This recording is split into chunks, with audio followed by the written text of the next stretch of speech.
வச்சான். காரணி கோடையன் கம்பன் தமிழர் கவிதை செய்து வைத்தான் சொன்ன. ராமாயணம் முடிஞ்சு போச்சா? நீ என்ன கேக்குற கேளு. ராமாயணம் படிச்சிருக்கீங்களா? ஆமா. ராவணனுடைய மனைவி யாரு? சீதா பிராட்டி. சீதை பிராட்டியை யாரு தூக்கிட்டு போனது? ராவணன் தூக்கிட்டு போன. ராவணேஸ்வரன் தான தூக்கிட்டு போனாரு. எப்படி தூக்கிட்டு போனாரு? அதாவது காரணம் என்னவென்றால் ஒவ்வொருத்தரும் ஒவ்வொரு விதமாக அன்னசாலையோடு அகற்றி கொண்டு போனார். ஏன்னா இது தமிழ் கலாச்சார முறை. அப்ப தமிழர்களுக்கு பண்பாடு. ஏன்னா சீதையினுடைய உடம்புல ராவணேஸ்வருடைய சுண்டு விரல் கூட பட கிடையாது அப்படின்றதா புராணம். அதான் உண்மை. ராமாயணம். ஆனா ராவணேஸ்வரன் வந்து சீதையை தொடல. ஆனா சீதையா போய் ராவணேஸ்வரன் தொட்டாம ஒரு புராணம் இருக்கு. எங்க நீங்க வேணா சொல்லிட்டு தப்பிச்சு போயிருங்க. எப்படி எப்படி இரு இரு. கற்பு கரசி. இருமா இருமா. என்ன கேக்குற கேள்வி?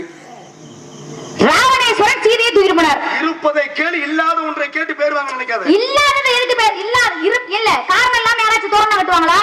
காரணம் உண்டு, தோரணம் சரியா இருக்கணும். திருவிழா நடத்தனால தோரணம் கட்டாங்க. திருவிழா ஒன்று இருப்பதால தோரணம் என்பது ஒளிபெருக்கியா இருக்கு. ஆமா. அதனால நான் கேட்கிறேன், காரணம் இல்லாம நான் கேள்வி கேட்க மாட்டேன். புரியுதா? ஒரு விஷயம் இரு. என்ன? கற்புக்கரசி தன் கணவனை தவிர பிற ஆடவனை மனதளவில் கூட நினைக்காத பெண்கள் சீதை. அதான் எல்லாத்துக்கும் தெரியுமே.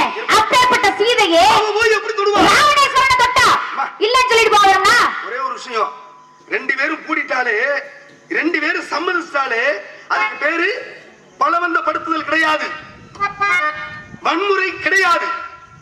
நேர்மாறுன்னு சொல்லிட்ட எழுந்துட்டாங்கன்னு அர்த்தம். நீ என்ன சொல்ற? கற்புக்கரசி கண்ணகி அதாவது கற்புக்கரசி சீதை. இந்த சீதை யாருடைய அம்சம் தெரியுமா? யாரோட அம்சம்? மகாலட்சுமியுடைய அம்சம். இந்த மகாலட்சுமி ஒரு தெய்வத்தை போய் நீ தவறா நினைக்கிறியே, நீ எல்லாம் எதுக்கு வந்த? இங்க பாருங்க, இந்த சட்ட ஜவரம் இங்க பேசாத சரியா?